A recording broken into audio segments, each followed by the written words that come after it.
That's beautiful. As they say, music to my ears, as the expression goes. Um, Everybody should always be engaged in Torah discussion. There's a special idea when you're having a meal, sitting with someone at a meal, have a Devat Torah at a meal. People are supposed to be always try to have some Torah wherever you go. Okay, we said yesterday the Mishnah, to bring everybody up to date, the Mishnah stated that you cannot go ahead and take a bundle of straw and say, I got a bundle of straw, I got a bundle of wood, even though the materials are kosher materials, right? They originally emanated from the ground, and they also do not accept tumah. They're not able to receive tumah. I just want to add to an idea that I said. I said that maybe a deeper idea behind why the materials for the Succah cannot receive tumah is because it's a message to the person in life. You have to make sure that what, right, Mr. Haber, is that the message? The people should not be makabel tumah. You're leaving your house. You're going out to the sukkah, it's symbolic going out to the world. Make sure that what? You don't receive tumah. Don't contract tumah. You should not be able to receive tumah, but also it has to grow from the ground because it's symbolic of the person. Why are we called Adam? Because we came from Adam, from Adamah. Hashem took the dirt of the ground, the clay of the ground, to form a person. So the Adam, when you have the Succah, comes from the ground, represents the person who comes from the ground, cannot be makabel tumah, cannot receive tumah. That's the job in life. Okay, so the Mishnah stated you cannot take a bundle of straw, and even though everything sounds, even though it's a perfectly kosher materials, but there's a different issue. There's an issue that Gemara is going to explain. There's a rabbinic decree why I cannot place bundles of wood for my Succah. We're going to see the Gemara is going to explain that. But the Gemara says, Mishnah says, once you open the bundle, it is kosher. It's because now it's no longer a bundle.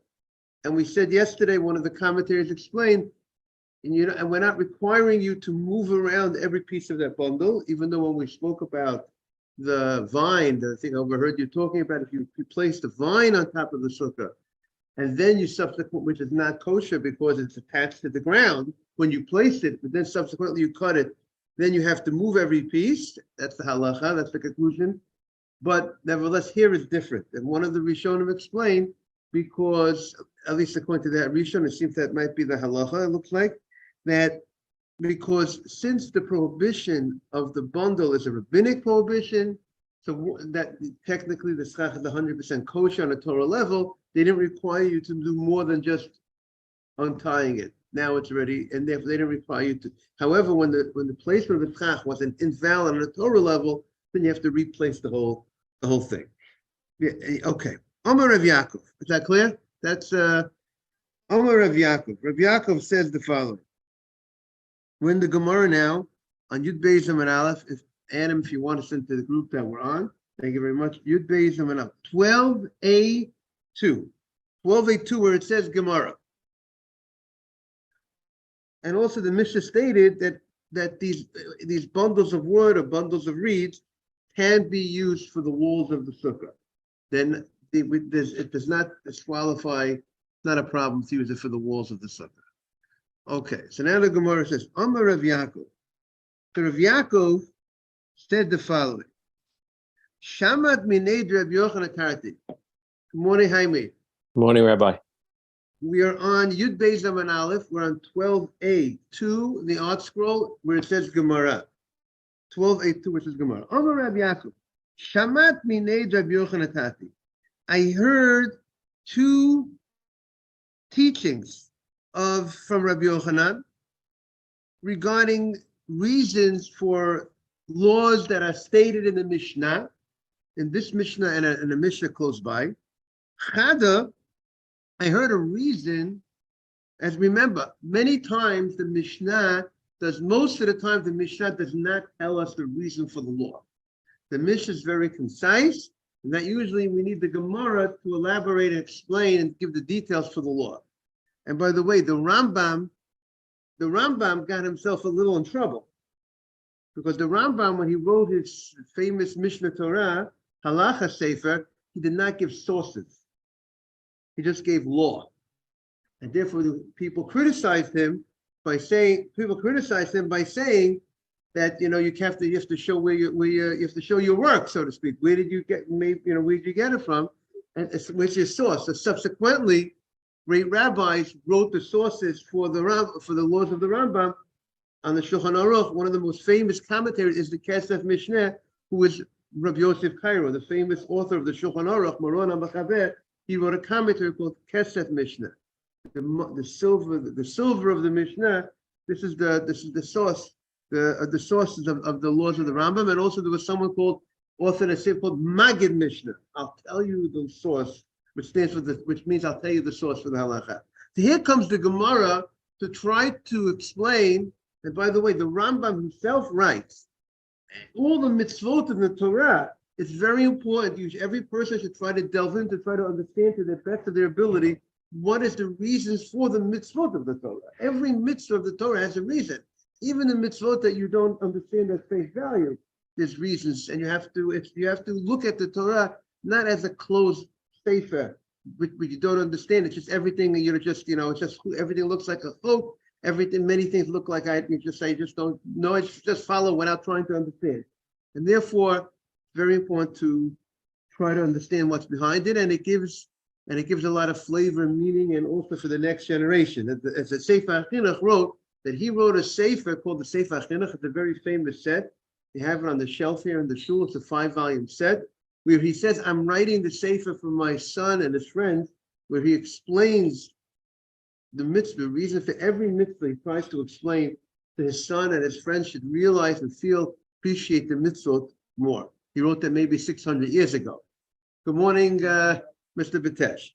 Okay. Amar Rabbi Yaakov, Shamad Minei Rabbi Yochanan Tarti. I heard the great Rabbi Yochanan, Rabbi Yochanan was the great rabbi in the Holy Land in Eretz Israel. I heard from him two things regarding the reasons for the Mishnah. Chada ha. I heard a reason to explain the ruling of our Mishnah. That our Mishnah stated that you cannot place bundles of straw, or bundles of wood on top of a sukkah. You can't use it for schach, for a covering. I heard an explanation for that law.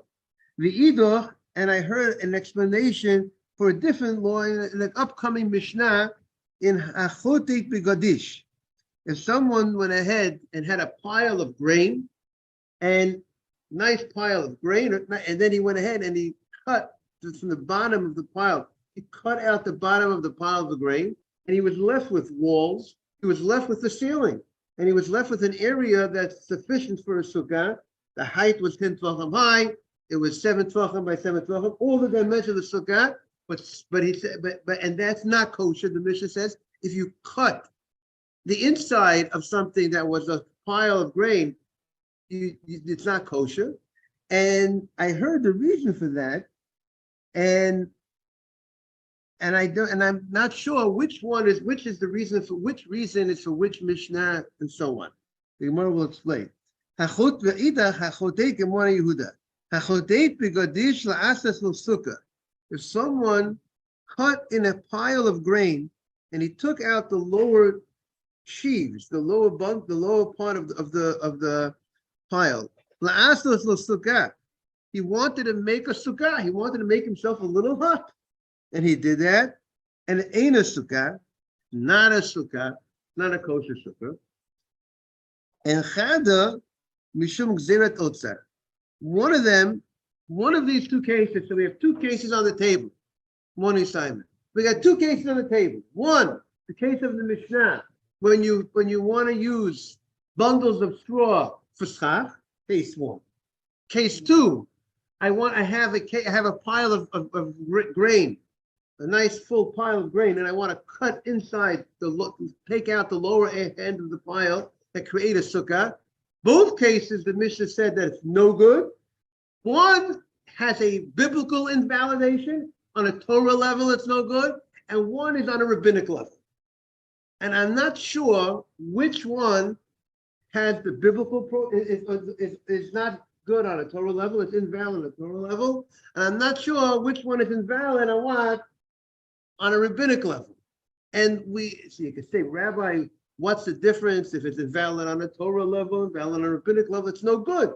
Now, we just said before, one of the differences would be that if something's invalid on a Torah level, right, sometimes we might be able to just, once you do something to make it, let's say we said before, if you take the bundle of straw and you throw it on a sukkah, which you're not allowed to do, it's not kosher on a rabbinic level, but once you if you just snip it and untie the bundle, that's good enough. You don't have to move every piece. Why? Because it's only rabbinically prohibited. Because it was originally only prohibited on if we say it's only rabbinically prohibited, just by removing the tie, it's enough. You don't have to move every piece. If it would be biblically not a sukkah when you place it, then you would have to move every piece. So that would be a nafka minah. That would be. It's important to know what the reason is when it's rabbinic, when it's, because sometimes the rabbis push away also some of their, prohibitions under certain circumstances, whatever it might be. It's important to know what is the case, what is the situation that is the sukkah rabbinically not a sukkah or biblically. Or it could be, if let's say a guy has no other sukkah, there's no other way, it's sukkah. There's no other sukkah. So perhaps if the sukkah is invalid on a Torah level, there's no point of going into that sukkah. But if the sukkah is valid on a Torah level, but it's invalid rabbinically, maybe it's possible to say, you know what, on a Torah level, I can get the mitzvah of sukkah. The rabbis told me I'm not getting the mitzvah of sukkah, but maybe the rabbis might say, okay, if you have no other possibility to do the mitzvah of sukkah, this is the only way. At least get the biblical mitzvah. You lose that perhaps. So therefore, it's important to know what we're dealing with. It's important to know whether something is a rabbinic issue, biblical issue. There is a famous Gemara in Brachot, which I like to quote. The Gemara says, women, in Birkat HaMazon, in the reciting of Birkat HaMazon, the Mishnah states a lady is obligated to say Birkat HaMazon. She has bread, she's satiated, she eats, she has to have bread just to say Birkat HaMazon.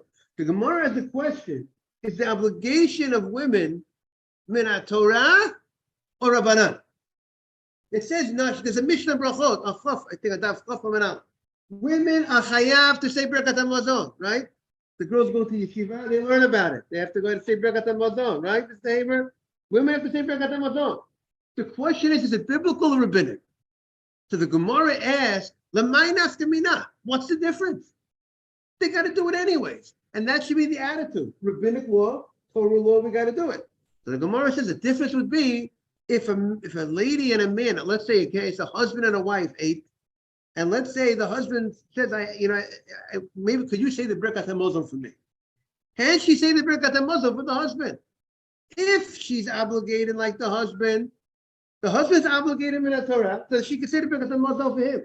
If she's obligated rabbinically, he's obligated biblically, she can't say the Birkat HaMazon. I mean, the Gemara doesn't say husband and wife, I'm just giving you that type of scenario. Could a lady be can't say the Birkat HaMazon for a man? So you got to know what you're dealing with in order to know the ramifications of that. So but I'd like to take out from that Gemara that the Gemara's initial response was, what's the difference? Whether she's obligated rabbinically or Torah. The problem with today's generation, there's some people that say that are not so careful in rabbinic law. It's a big mistake. Yes. It's a higher level, right? But we got to do both. Okay. Now the Gemara says, V'chada mishum, but one of these two cases is invalid mishum ta'aseh v'lo mena asur. That this is a law that we're very familiar with, that the Torah says, Chag HaSukkos ta'aseh. When you make the sukkah, you have to make it in a kosher way. It should be made in a kosher fashion. Not that it's made in a not kosher fashion, and then later on you do something and automatically it's kosher, but your action didn't make kosher. Your action has to make it kosher. And if your action did not make it kosher, when you place the schach, it was not placed in a kosher fashion, it's an invalid sukkah. V'chada mishum taseh make it in a kosher fashion, veloman asli, not from something that was made in a not kosher fashion. Good morning, Mark. Good to see you back. Thank you, Rabbi. Good morning. Good. V'lo yodana, and I don't know haiminayu. I don't know which one is mishum otzar, which one is forbidden. It's not kosher because otzar, because of a concern of it that it was made for storage issue, because if a sukkah is made for storage purpose, if you place schach on a sukkah not for the purpose of shade, for some other purpose that's not kosher schach.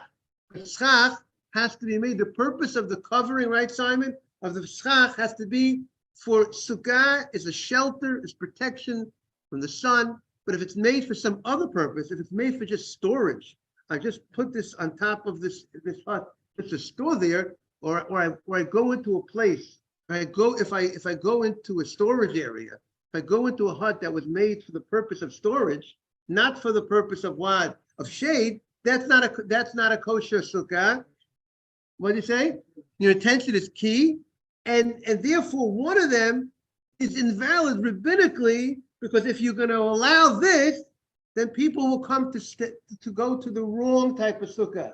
They will make a mistake, and they would say, I could also sleep and eat in a sukkah that was made for storage purposes. So one of them is forbidden on a Torah rabbinic level, because we're afraid if you allow this, then they're going to make a mistake and allow that. And one of them is on a Torah level, no good.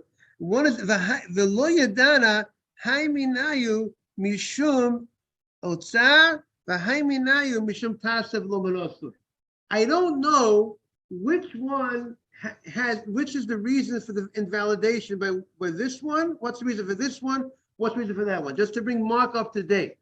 We have two laws, two Mishnayot. Both say the sukkah is no good. One's the case of our Mishnah, you take bundles of straw or bundles of wood and you throw it onto you want to use it as schach. Bundle, it's no good. Another case is, which we had earlier in the Gemara a couple of weeks ago, a pile of hay. If you cut out the bottom of the pile of the hay and you're left with the sukkah, it's no good. One is no good on a Torah level, and one is no good on a rabbinic level, and I'm not sure which one is which. That's what the Gemara, that's what he says. So now the Gemara says the following. Omar Rabbi Yirmiyah. So Rabbi Yirmiyah says, Nechzi Anan. Rabbi Yirmiyah says, let ourselves look into it. Meaning, you don't have, you Rabbi Yaakov, you don't know which is the reason for which law. We have two laws. We don't know the rabbinic, prohibited on a rabbinic level, which we on a Torah level. So you know what? Let's try to figure it out ourselves. You don't know. Maybe we can figure it out. So Nechzi Anan. Let us try to understand. The Omar Rav Chia bar Abba Rabbi Yochanan. We have Rav Chia bar Abba quoting Rabbi Yochanan. What does he say? What's the reason for the Mishnah that says Chavile Kash, the Chavile Eitzim, the Chavile Zradim, all these type of bundles of straw and wood and bundles of certain reeds? Why can't we use these bundles as schach? What's the problem? They're detached from the ground. They don't receive tumah. They emanated from the ground. What's the problem? Pamim, because sometimes in the summer months, Adam ba min hasadeh be'erev. A person comes from the field. And by the way, Rashi says that the zradim, a type of reeds that when they're moist, the animals eat them, and when they're dry, they're used for firewood. Okay. So sometimes in the summer, a person comes from the field at night, and he's carrying his bundle of wood or his bundle of straw. And he goes ahead and he has a place that he uses the whole year that he goes ahead and his animals stay in this spot, this area, and he goes ahead and he places this this bundle on that little hut, so to speak. Today, Liavsha. Why does he go ahead and put it there? Because he wants it to dry out. Let's say he wants to use it for firewood, or like the item that we said, those radim, or he wants it to dry out, and he's not placing it there for the purpose of schach. He's not placing it there because he wants these bundles of wood or these bundles because he wants it to be a source of protection. He wants it to dry out, right? The more dry, I presume, the more dry the wood, right? What happened in all those fires? The more dry, the dry burns more. It burns better. The drier it is. So he wants it to be better wood. So that's, if you want the wood to be better wood, the drier it is, the better. So he placed the wood over there in order to what? To make it very dry. And then what happened was, and then when it comes the time for Sukkot, he says, you know what? I might as well use it I might as well stay in there. I might as well use this. I'll go in there. I'll spend a week. Good morning, Aaron. I'll spend the week of Sukkot in this little place that I used to use to store my animals. And I went ahead and I placed and I already put these. I covered it up with this straw, with this wood, and this is kosher schach. So I'm going to go ahead and I'll just stay there. And now it's not good. And this would be invalid. And this would be invalid, this case, if the person would go ahead and stay in such a sukkah. What's the issue? That the problem is because the Torah says, "Vatorah amra ta'aseh." You have to make the sukkah, the schach needs to be made kosher at the time of making the sukkah, of making the schach. Not that it was made in a not kosher way, and later on it becomes kosher without any action. It needs an action. Your action has to make it kosher, not by some other incidental side thing that happened that now you want to make it kosher. You have to be proactive in an action to make the sukkah kosher in the schach itself. So that's what the Gemara said. So now the Gemara says, so we see from here, midaha, we are on Yud Beis of an Aleph, 12a.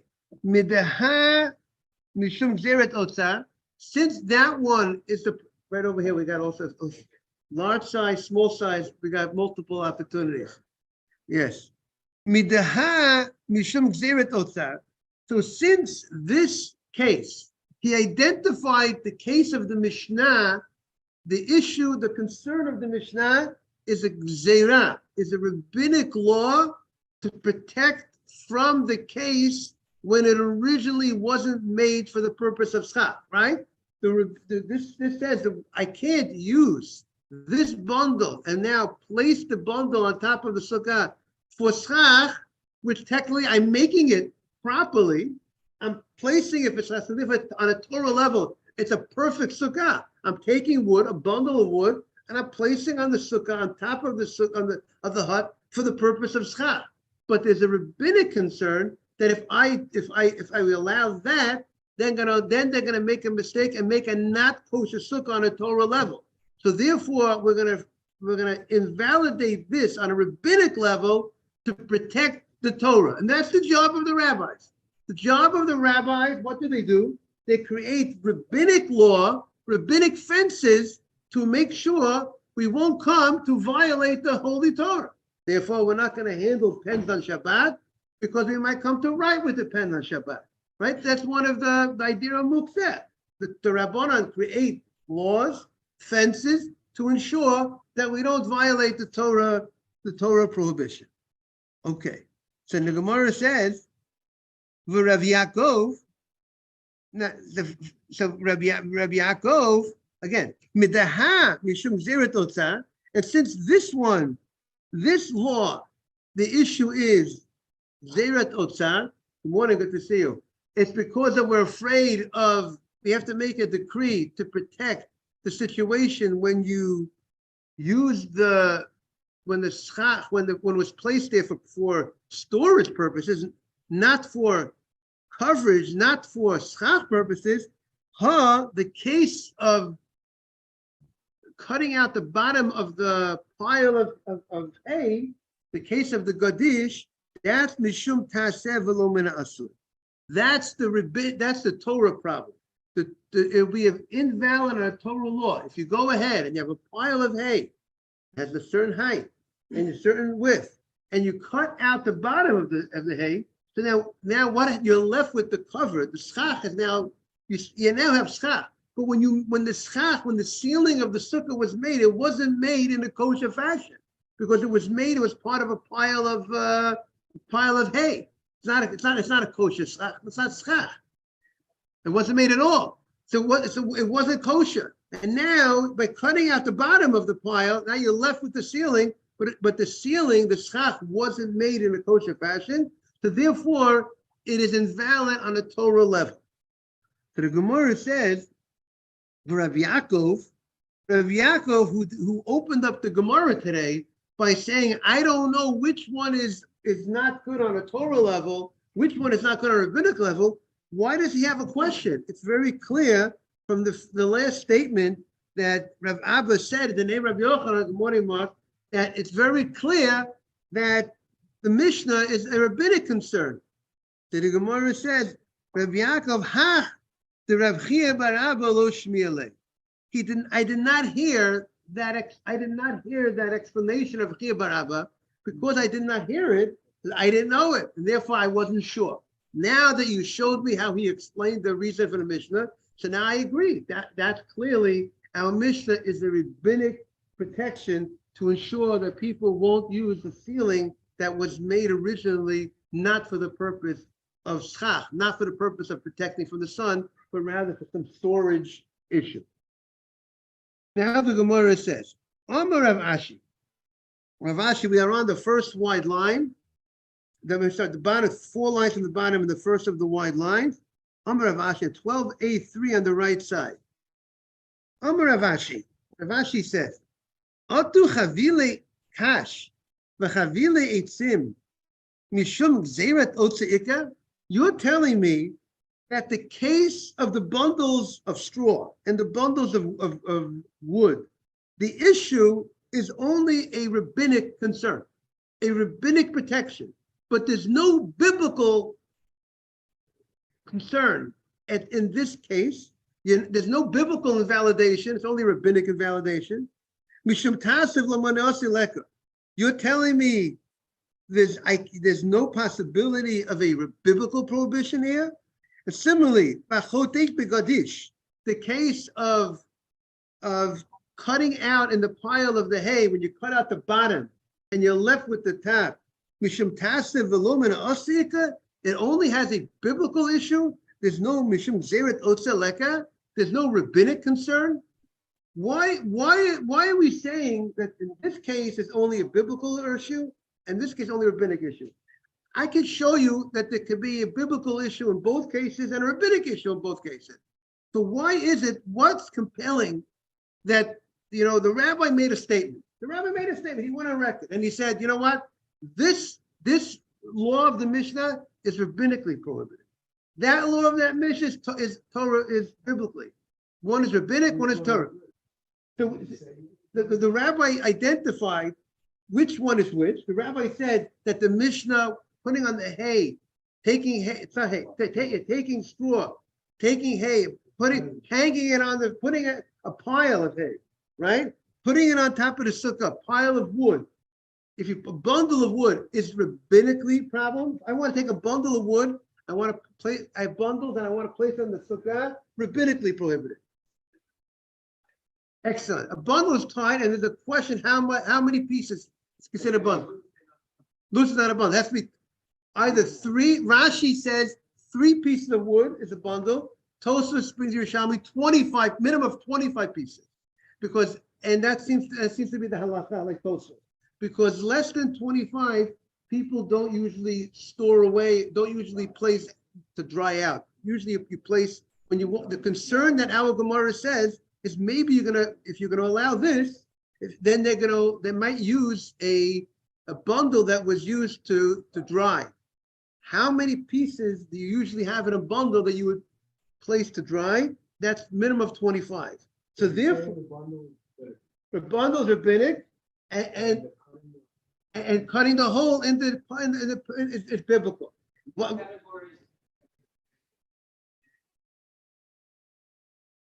Not all rabbinic laws are offense, like Hanukkah, Purim, it's a special enactment. The rabbi said, saying a bracha before you eat, before you drink, it's not offense. It's just the rabbis created certain laws that they felt is necessary for the people. Sometimes they felt that, I saw a beautiful idea, where the rabbis saw that the Beit HaMikdash, second Beit HaMikdash is not going to last forever. They saw the second Beit did not have the splendor that the first Beit, it was missing certain things, the first Beit HaMikdash, and the Jews needed something to keep them in check. So they felt they have to enact brachot on food, to keep that inspiration, to keep a person, Hashem, when the Beit HaMikdash was in all its glory. One of the explanations why the rabbis created the need to say bracha before you eat. The Torah only said you have to say a bracha. The only one case the Torah says after you had bread, after you ate bread and you were satiated. The Torah never gave us a law. You have a drink of water, you eat cake. There's no law of saying a bracha. The rabbis now the rabbis act. So why did the rabbis enact it? They felt there was a need. They felt it, just like any enactment, any fence that the rabbis created, is all about a need for the people. So here they felt there was a different need of the people. They felt they needed that, inspiration, whether it was Shachrit, 19 brachot to Shemon Esrei. That was for another purpose. They also felt we need to have there are different things that rabbis enacted for the benefit of the people. Yes.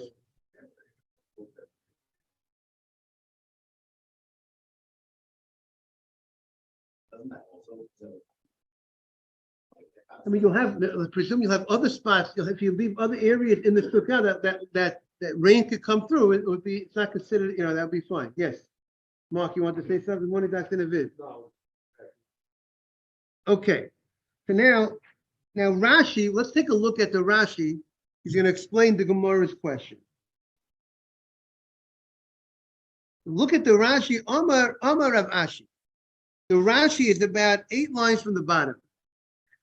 1, 2, 3. If you want to do some counting, we can do some accounting with everybody. 1, 2, 3, 4, 5, 6, 7, 8. Okay, it's a good guess. Okay, the middle of the line, right? Or 7 lines. Amar Rav Ashi. Makshi ad Rav Yaakov. Either 7 or 8 lines. He asks on Rav Yaakov, Atu, Tarvayu Tamahu. The 2 reasons, the 2 reasons, aren't we able to apply both reasons?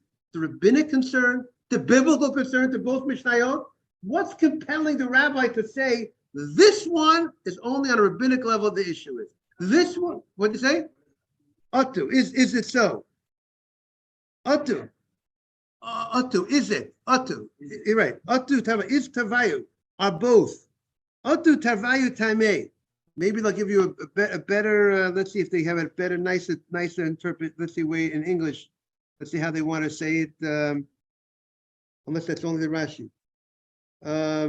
Yeah. We'll look at. Let's see the language of the Gemara. 1 second. Let's see if they say are then are. Is it? Atu. So the Gemara says, Atu, back in the Rashi, Tavayu Taimei, both reasons, you can't say both reasons the both Mishnayot. Chavile kash mishum zeres ika drabanan. Are you telling me that the case of the bundles, it's a rabbinic concern? Mishum tasev v'lo min asui. But the biblical concern that maybe you have to make the sukkah kosher at the time you make the schach, and it should not just be that it was made, that it was made in an invalid fashion. The right leka, there's no biblical concern. But Mia, you have to read it in a wonder statement. Like, is that so? Milo mishtama nam masnisan. Can't you? Doesn't the Mishnah also imply that we're talking about the bundles that were already there? The bundles that were already there. If you have a sukkah, you have bundles on top of the sukkah. It's not that you decided, and you can't use that. You can't use those bundles for schach. The havile gufa psula deraita. That if you had a hut and you placed bundles there in the summer, Sukkot didn't come yet. It's not Sukkot's time yet. Sukkot's after the summer, and you had the bundles there, and they were placed on top of this hut for storage. Now comes the holiday of Sukkot, and now you're going to say, you know what? I might as well move in for a week. That's on a Torah level. That Sukkot's not kosher. Why not? Because those bundles were placed on top for storage, not for shade. So there's a problem of taseh v'lo. It wasn't made in a kosher fashion. It was right, but again, it was the intention. It wasn't intended. But if I would have made it originally for protection from the sun, it would have been a kosher sukkah. Because the bundle, why is it no good? Rabbinically, it won't be good now. If I'm placing it after the summer, now it's Sukkot time. Tomorrow is Sukkot. I want to put the bundles on for schach. Rabbinically, I can't do it because maybe I will use a sukkah that was already done from before the summer. Or I will use a place that the bundles were already there from before the summer.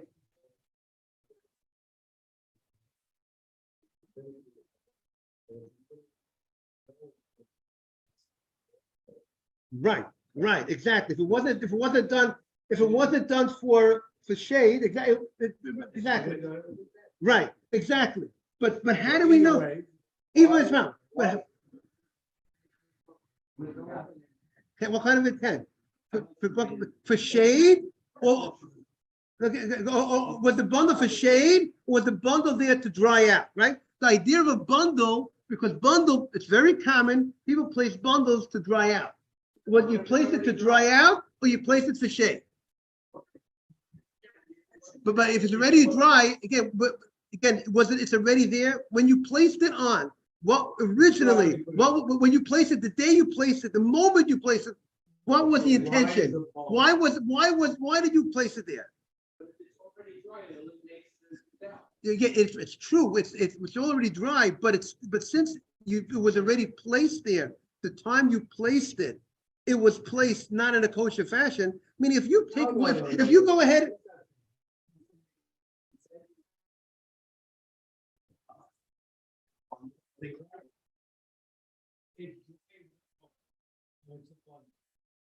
When you put the moment you put it up, what was your intent? It was dry already. But if it's dry already, and I placed it on top of the sukkah, and my intention was for what purpose then? To make a sukkah. I wanted to make it a cover. On a Torah level, it's good. But on a rabbinic level, the rabbis will say no good. Rabbinically. Why not? Because today you're good. You did it right.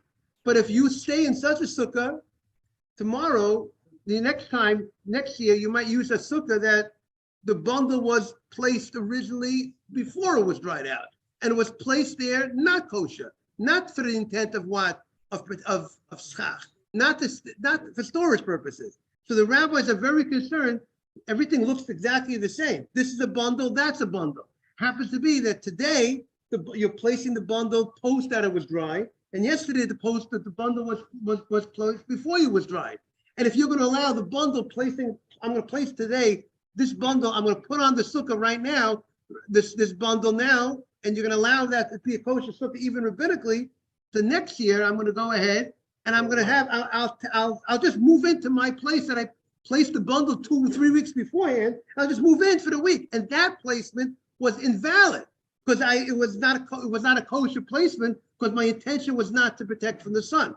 It was intention to dry out. Jaime, is that clear?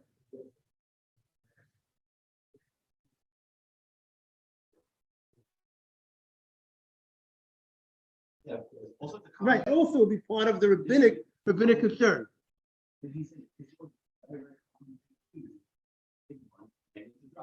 Everybody had a shed and was cutting trees, but had a bunch of sheds where they were hanging bundles of wood to dry. Apparently, if you needed firewood back then, like, it was a thing that everybody had.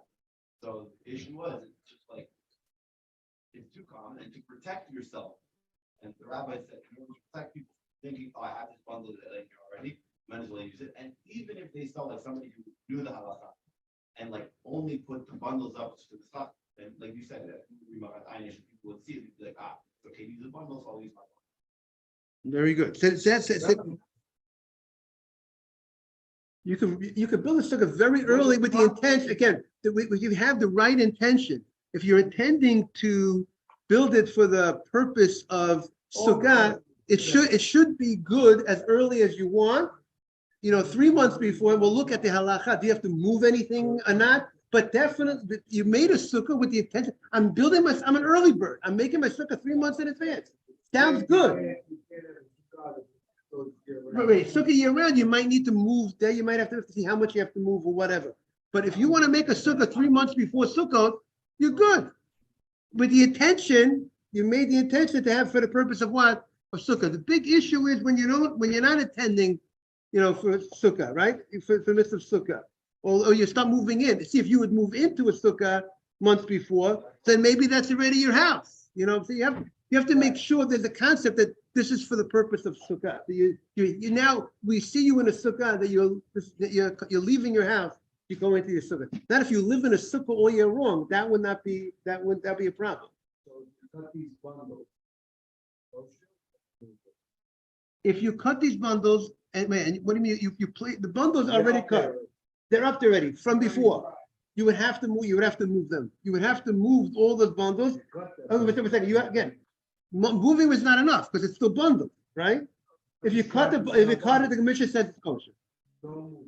And the Mishnah does not require moving. Why? So one of the Rishonim say, because since it's invalid on a rabbinic level, on a Torah level, it was originally kosher, they didn't require you to move everything along. If something was invalid on a Torah level, then you would have to move everything. That's the difference. Okay. Have a great day, everybody. We welcome Mark back. We miss you. And have a great day, everybody. I got it.